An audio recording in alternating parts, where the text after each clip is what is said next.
just doesn't stop. It just doesn't stop. I posted an image on my Instagram of Charlie Kirk, and it's not to be disrespectful at all. Let me show you that photo right here. Take a look. It's a side by side of Martin Luther King and Charlie Kirk, and Martin Luther King is saying we're not the same because you all have tried to turn him into Martin Luther King. And I'm sorry, this is no disrespect to the dead, because I think that people, first of all, people die every day, and I'm not going to grieve one death over it. There's so many kids dying in my community. There's kids dying in Gaza. There are a lot of important people dying all over the world. And you know what? One death is too many. So I'm not going to sit here and fall victim to the social shaming of people who won't overly grieve somebody who was a racist and who was completely disrespectful to women and people of color. I just won't do it. And the gays. So I'm sorry. He's dead. Let's let him rest in peace. And I want us all to live in peace without living in this death. It happened over a week ago. We have moved on.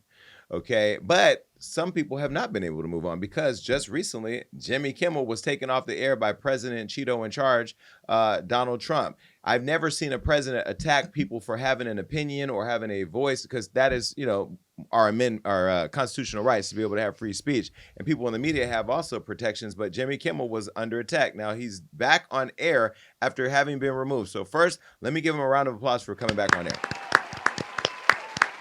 Because in some weird way, I am an alumni of the show, although no, I was just an audience person with a little bit more visibility.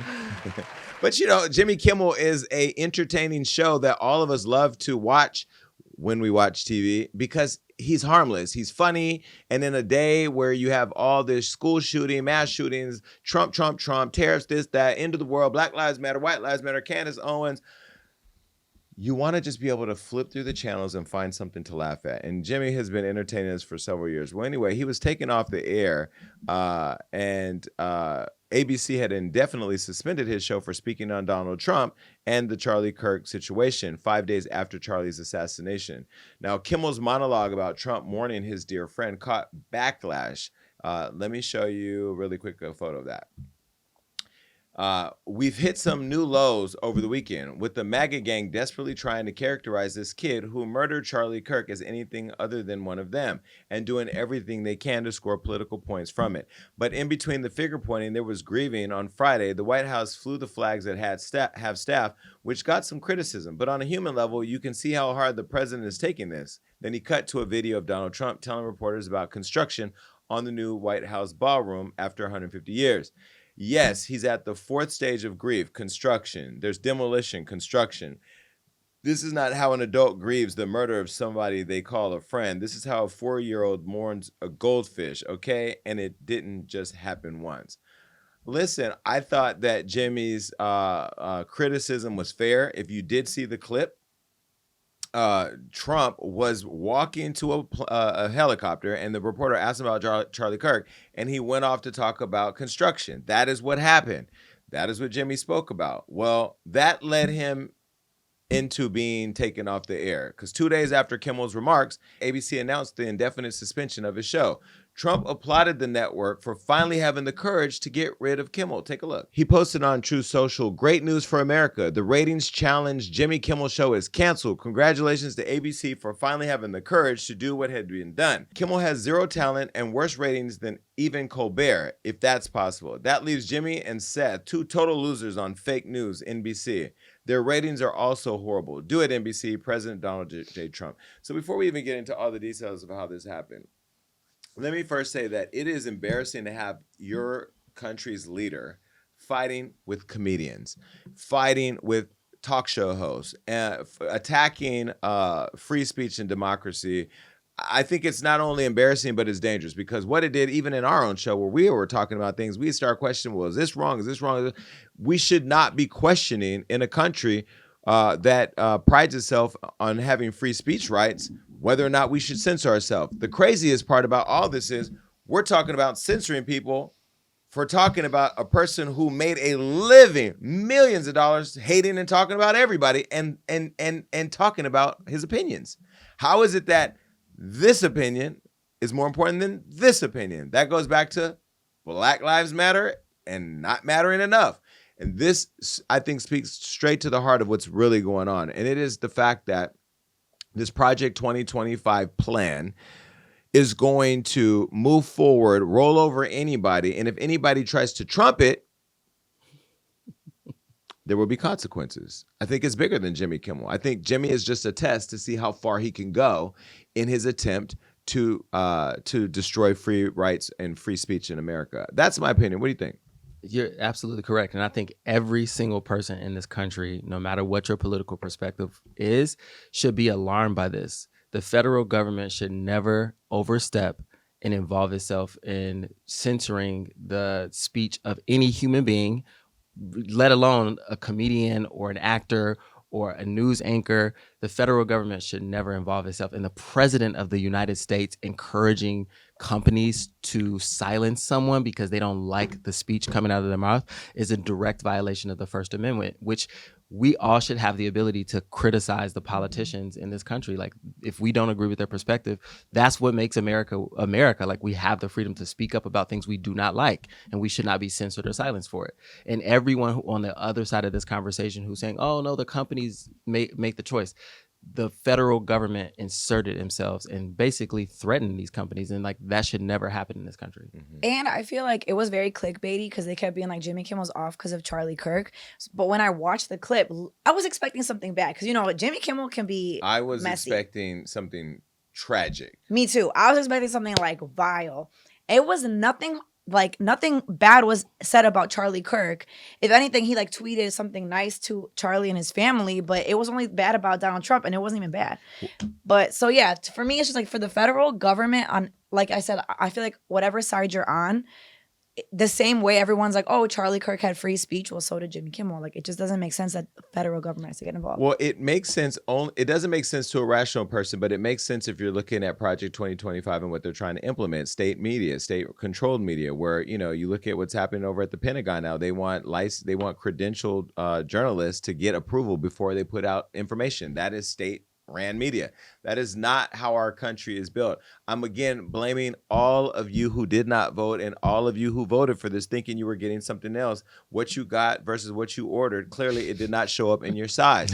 And you know what? I'm still trying my best to unplug from it all while still staying dialed in, because you can't totally act oblivion to everything that's happening. Like, you have to be connected to it, but like you can't live in it, because I'm not spending the next 3 years walking around saying, oh my God, why? Why? Because y'all did it. But we all have to suffer as a result of it. And everything is connected to anything you see. So when you see free speech rights and you see people getting detained by ICE and people's rights getting violated, people dying in ICE's control. I've seen another person die recently who was arrested by ICE. It's all connected and you're all responsible for it. Well, Sinclair, ABC's top affiliate group, asked the FCC and ABC to take additional action and demanded Kimmel apologize and donate to Charlie Kirk's family and Turning Point USA.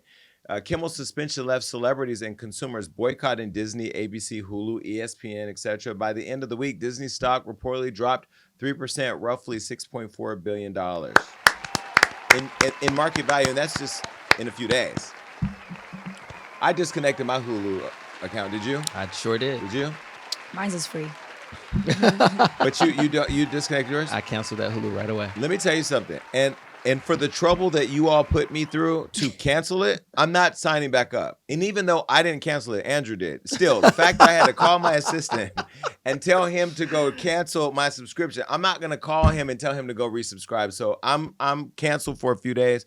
I need the dust to settle and see what's actually happening. But I felt liberated on behalf of the entire nation by just calling Andrew and canceling that subscription, because that's my little, I don't know, $9.99. How much is it? I think it was $7.99. It depends, but yeah, it went up. with It went ads. up. It just went up. Hold on, my little $7.99.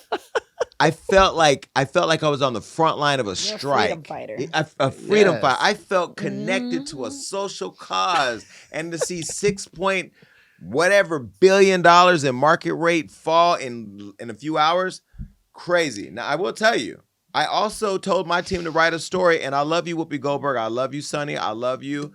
All the other girls up there. Anna Navarro, I love you.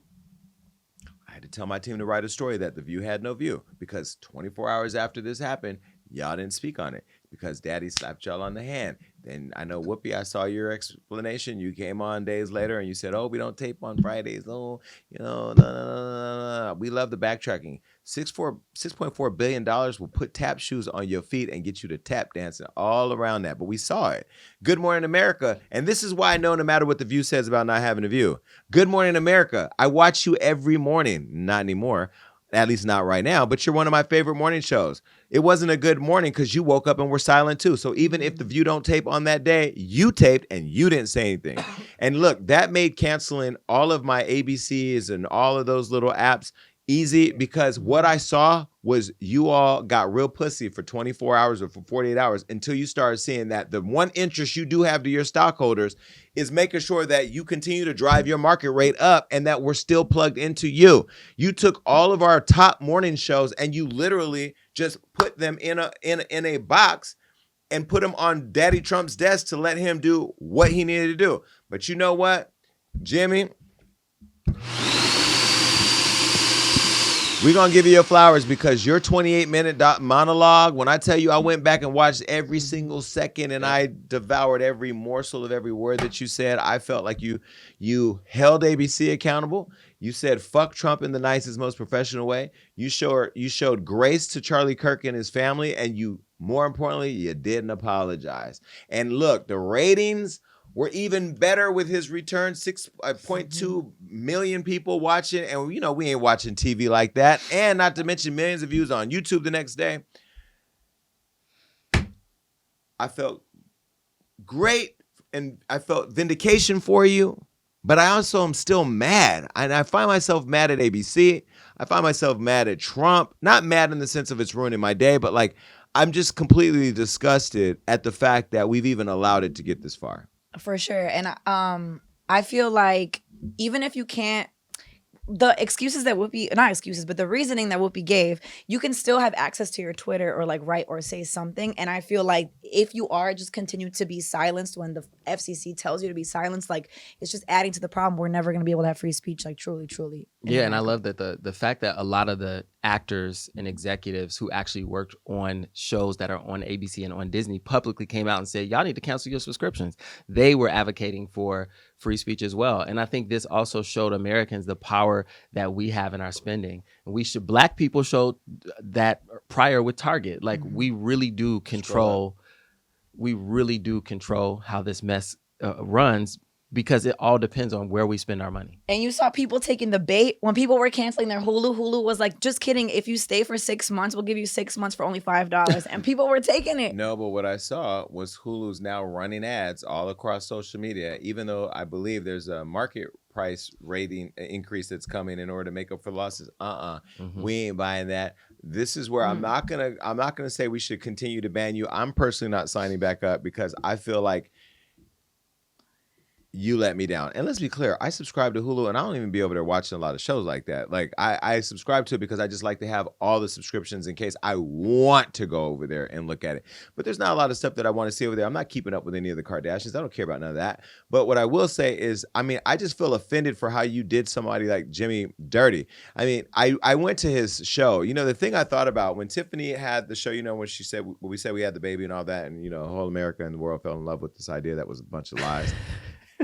I went to the Jimmy Kimmel show and I met the makeup artist who did my makeup. I met the warm-up crew. I met the staff who walked me in. I talked to the producers. I talked to the bartender who made me a mocktail because I'm still sober. There are hundreds of people that work on these shows. So like, and Marina could tell you, having worked for Steve Harvey, it's not just the one person out there. It's the band. It's the audio team. It's the lighting team. It's the writing room. It's everybody. You literally, as a president, try to unemploy hundreds of people because you were mad about one joke that was targeted towards your ego. I mean, like, it just shows it's little penis energy for me. And I don't even want to get about you laying on top of Melania and all that because I'm not even going to make it that personal. I would just say that I don't even know how anybody could want to be friends or be around somebody with this fragile of an ego, other than the fact that your whole family is making billions of dollars off of America right now. They say his family's going to be worth $10 billion before it's all over. He went up to $5.1 billion. Should we just ignore all of this and follow the money? Now, let me show you a statement that ABC issued about Kimmel's return. Statement on Jimmy Kimmel Live from the Walt Disney Company. The Walt Disney Company issued the following statement today regarding Jimmy Kimmel Live. Last Wednesday, we made the decision to suspend production on the show to avoid further inflaming a tense situation at an emotional moment for our country. It is a decision we made because we felt some of the comments were ill-timed and thus insensitive. We have spent the days having thoughtful conversations with Jimmy, and after those conversations, we reached the decision to return the show on Tuesday. No, it was after you saw the market rate fall and you saw that America and the world was standing behind Jimmy, and the fact that you had a problem on your hand that you did right. You saw it said the Walt Disney Company. That's Marvel. That's Walt Disney. That's Disneyland. That's Disney World. That is ESPN. That is all of their affiliate networks. Yet Hulu. You saw that we were coming at you on every channel that we could. It was gang activity. And you started to lose, and you came to your senses. Plus, Jimmy probably told you, I ain't going out there to say nothing until y'all fix it. Oh, yeah, by the way, ABC 10 in my hometown, or near my hometown in Sacramento, got shot up, too. You know, this whole topic isn't something that is giving America peace. You know, at the start of this whole conversation, I put up the picture between Martin Luther King and Charlie Kirk. I know online there's lots of conversation. Oh, Martin Luther King was flawed. This is not about flaws. A man cheating on his wife, or a man, whatever. Those things, those are just traits of a man. I'm not saying they're good traits. I'm just saying they are traits a lot of men have displayed over the years. I've never said that Martin Luther King was a perfect man. I'm not saying he was a perfect man. The post for me was more about the intentionality of one's platform. Martin Luther King talked about peace. He talked about love. He talked about unity. He talked about rights and fairness and equity. This person, that's not what he talked about. And both of them, what they did have in common is they talked about everything under God. I'm sorry. The God that I know don't make me hate Rob because he's gay. It doesn't make me hate Marina because she's a woman. What? Oh, it's okay. My God doesn't make me look at my neighbor and say, hate thy neighbor. It says, love thy neighbor. So I don't come from a place where I can just hate people because they're Asian or Latino, or I'm not programmed like that. And I don't ever, I thank God that he did not make me like that. Now, I'm not a fan of drag queens. I don't hate them. I just don't think they should be talking to our kids in schools. But whatever, that's my opinion. And people should be able to say their opinions without getting murdered. I did say on my post, he should not have been assassinated. And neither should Martin Luther King. But we do live in a country where people are shooting shit up because we don't want to address our gun issue, because most of the Republicans in the MAGA are riding around in their trucks playing the honky-tonk music with their goddamn rifles. Put your rifles down, pick up a book, pick up a Bible. All the Bibles that you talk about, you clearly aren't reading them because it ain't telling you to go ride around and hang people in trees. Shout out to Mississippi. But where's the selective outrage is also very alarming, right? It's extremely alarming. I am so tired of people saying, well, you didn't understand the context. You didn't understand the context. You're taking it out of context. Of the hanging in Mississippi? No. I'm talking about his words. Yes. Because we were speaking about Charlie Kirk's words in comparison to Martin Luther King. Like, you can take anything that Martin Luther King said and you can take a clip of it, and there was no malice or no hate towards any other group that you would discern from what he said. And I don't care if I can take a clip of what you said and it makes me afraid to fly on a plane with a black person, or it makes me afraid to have a surgery from a black woman, or it makes me feel like black women are only there to replace white people and they don't have brain processing power. If I can take a clip of you speaking and that's what I gain from it, that was your intention. And you can't compare these two men. There's no way. And I just thought it was crazy that then they were trying to force Jimmy to apologize and donate to like his own money. That's just crazy. Where were they asking people to donate to George Floyd? Exactly. Like, Selective outrage. Anyway, well, Trump, of course, he threatened ABC about Kimmel's return. Take a look. I can't believe ABC fake news gave Jimmy Kimmel his job back. The White House was told by ABC that his show was canceled. Something happened between then and now because his audience is gone and his talent was never there. Why would they want someone back who does so poorly, who's not funny, and who puts the network in jeopardy by playing 99% positive Democrat garbage? He is yet another arm of the DNC, and to the best of my knowledge, that would be a major illegal campaign contribution. I think we're going to test ABC out on this. Let's see how we do. Last time I went after them, they gave me $16 million. This one sounds more lucrative. A true bunch of losers. Let Jimmy Kimmel rot in his bad ratings. It was all a lie. Well, Kimmel officially returned to the air everywhere, minus those Sinclair Nexstar markets. Now, let me show you a map of markets that Kimmel preempted. Okay, so despite Sinclair and Nexstar not airing Kimmel in 23% of the country, his 28-minute monologue that I talked about a second ago got 6.3 million network views and 30 million views across all social. And before Kimmel's ABC return, a memorial was held for Charlie Kirk in Arizona. Hold on. Outside an overpacked stadium, a black Trump supporter from Missouri explained his presence. Listen. Adrian from Missouri, come on over here real quick. You came from across the country. Why'd you feel it was important to come out? To show my support. It's sad what happened to Charlie. I actually got to meet the man. He's a very humble man, a very spiritual man, and I love that about him. And I just love how he stood up for America and how he was able to help Donald Trump get into office and how he talks to the youth and gives everybody a fair shot. So I just wanted to come and show my support. What do you think about the fact that for his memorial service, it filled up to capacity like that, 60,000 people. You got thousands more trying to go into this overflow. Just talk about the crowds you're seeing out here. It was to be expected, if you ask me. He was a very loved man. He's going to be missed. I mean, Charlie, he always brought out big crowds, and he always stayed on relevant topics, and he speaks very well. So I think that a lot of people wanted to know him personally, and we all felt like we knew him personally. And what's your plan? You're going to go to overflow? You're going to just hang out here? What's your deal? I'm planning on going to overflow. Absolutely. And I plan on speaking out a lot more, too. He actually inspired me. I'm usually a little bit more reserved when it comes to speaking out and being loud about things, but he really woke me up. And I'm a lot older than him. I'm 42. So he inspired me to just want to speak more and give my opinion because I don't think this should go in vain. It sounds like he had that effect on a lot of people. More than 62,000 new Turning Point USA chapters. 42, you look a lot older than me. It's crazy. Well, I'm glad that you felt inspired. Hopefully you feel inspired to watch this show. I'm sure somebody's going to track you down and send you this clip. And, you do look ridiculous in that uniform, by the way. I mean, you were going to Memorial. Can you guys at least put on Memorial clothes? Like when we go to church for Memorial, aren't we dressed like in memoriam? Well, they were selling that merch at the Memorial too. I saw. We know what this is, right? Mm-hmm.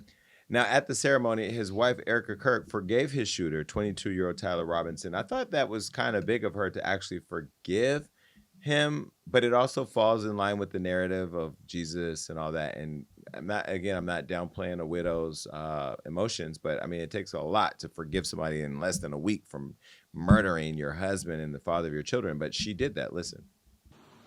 That young man on the cross, our Savior said,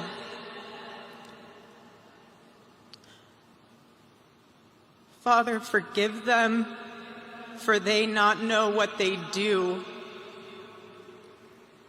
That man, that young man, I forgive him.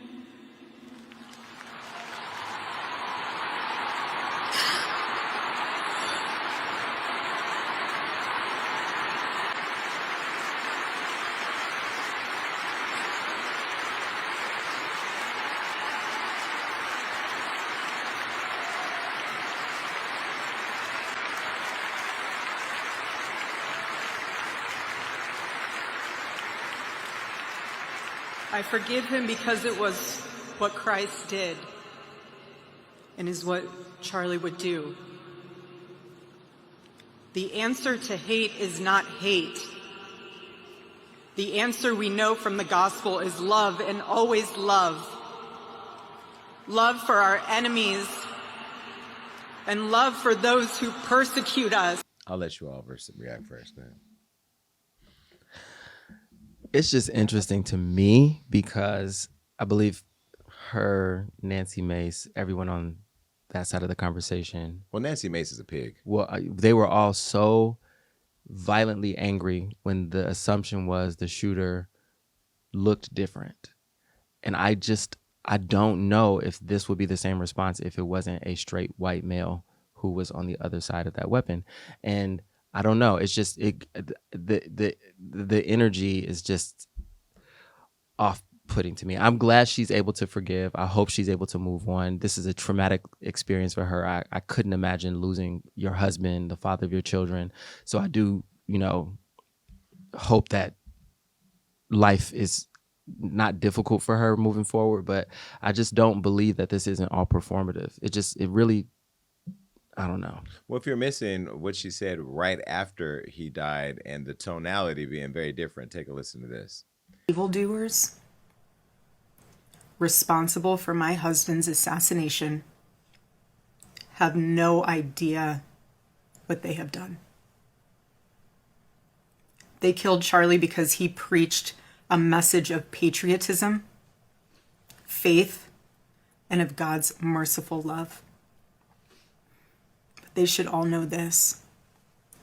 If you thought that my husband's mission was powerful before, you have no idea. You have no idea what you just have unleashed across this entire country and this world. You have no idea. You have no idea the fire that you have ignited within this wife. The cries of this widow will echo around the world like a battle cry. I mean, she sounded like she was out for blood, right? And you remember the governor said he was hoping that it was somebody from out of town or out of the country. They wanted somebody else to have done it, and it wasn't. They can't say it was a crazy leftist. It was one of their own. You know, when you look at the shooting that happened yesterday or the other day in Dallas at the ICE location, it was one of their own. Y'all are shooting y'all shit up and taking y'all out because of y'all mess, and it's our issue, our problem. Why? How? In the vein of God, of course. No, I will say that it's sad to see somebody having to go through mourning, but words have consequences. And, you know, when you build a huge following like that, I mean, there are a lot of people out there that are going to agree or not agree. One thing I know for sure is when you are a very opinionated person like myself, or like a Candace Owens, or anybody that has a strong opinion about things, you know you have to think about your safety. You just know you do, right? I mean, I'm not saying at all that they could have imagined this would have happened, because this was kind of his thing, going to college campuses and speaking to lots of people. But you have 3,000 people out there having overcharged conversations. It's not like a Beyonce concert, right? It's sad, again, that it happened. But I don't understand why we're trying to turn this man into Martin Luther King. Again, I have to go back there. Yes, it's sad, but people, where were all you Christians standing when all the kids were having bombs dropped on them in Gaza? Where were all you Christians when the Congo was having a genocide out there? Where have you been? Like, what? The selective tears and the selective prayers and the selective Jesuses and the selective Bibles, to me, it says a lot about your religion. And I'll tell you, this is why I don't really go to church, because y'all be in the pulpits wrangling and teaching people things, and people need to just, you know, go to church if that's what you want to do, but get educated on what God really means, and like find it deep in your soul to be connected to the theme of love, because loving, caring, compassion, it's all. You could even go watch what's this movie Mel Gibson did, Passion of the Christ. Go watch that movie just so you can see up until the very end when they nailed him on the cross and all that. Go watch how amazing God was, and then go listen to an hour of Charlie Kirk and tell me where those two things come together. One's a movie, one is a literal movie. Please tell me. Now, Trump talked about Charlie Kirk and had a lot to say at the rally as well. It was very moving. Listen. In that private moment on his dying day, we find everything we need to know about who Charlie Kirk truly was. He was a missionary with a noble spirit and a great, great purpose. He did not hate his opponents. He wanted the best for them. That's where I disagreed with Charlie. I hate my opponent, and I don't want the best for them. I'm sorry. I am sorry, Erica. But now Erica can talk to me and the whole group, and maybe they can convince me that that's not right, but I can't stand my opponent. That's y'all president. I didn't vote for him. I can't. In front of 70,000 people at a memorial, he says he hates his opponent. You won the presidency. You have no opponent anymore. Like, I won vice mayor on, whatever day, November 5th or something. And then I won council member anyway. I became the council member on January 1st. and was appointed vice mayor on January 7th. I have not publicly talked about my opponent one time because it is the past. Whatever work she did before I got here, hopefully it was great, and hopefully she feels fulfilled, but that's for her to feel. I don't need to stand on my platform every day that I'm doing the work for my community, bashing her or what she did or didn't do and talk about this or that. Now, you do all that during the campaign, but once you win, it's over. Let Joe Biden go and be in peace. But again, it shows LDE, right? Little dick energy. Oh. Anyway, bye.